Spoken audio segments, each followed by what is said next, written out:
लोग कहेला जिंदगी दोबारा ना मिलेला, आ हम कहतनी साला ऐसन जिंदगी भी ना चाही। हम हर बात मानी नी तोहार, तू हमार हर बात क देलू इनकार। जा खुश रह करे जा, मुबारक हो तो के तोहर नौका यार। तू सनम बेवफा।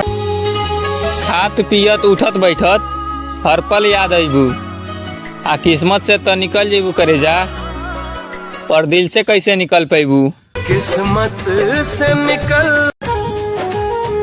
तू तो कसम के भूखा बाड़ू, बात बात में कसम खालू। आ तो से एगो बात बता दी करे जा, हमारी परिवार से बढ़ के तू ना बाड़ू। हमके तू अपन ना। अब कामयाबी जीत बन चुकल बा, काहे कि केहू औकात के बात कैले बा।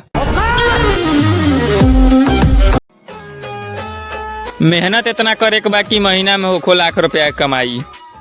आ करेजा फाट जाला रे भाई, जब पैसा के दुख से रोएले माई। अमृत के धार के हूँ। दुनिया हमके कुछ भी कहे, हम सबके हर एक बात सहब।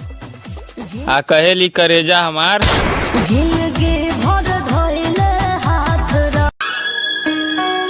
रिश्ता तो से बहुत गहरा बा, तू कबो साथ मत छोड़िया, भले दुनिया से साथ छूट जाई। आ धोखा के बात करबू न करे जा, मारब एक झापड़ की मुंह फूट जाई।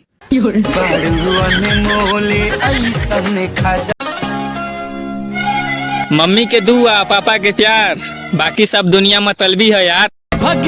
गजब के लिख ले। जिंदगी के ओह मोड़ पर खड़ा बानी हमार भाई, जहाँ सभे कहता छोड़े के, पर हमार दिल कहता सब रिकॉर्ड तोड़े के। मन के दर्दिया अब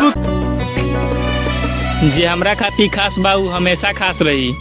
हम के ऊपर ना मरेनी, आ दिल में तो खाली यार रहेला सन, काहे कि लड़की पर भरोसा ना करेनी।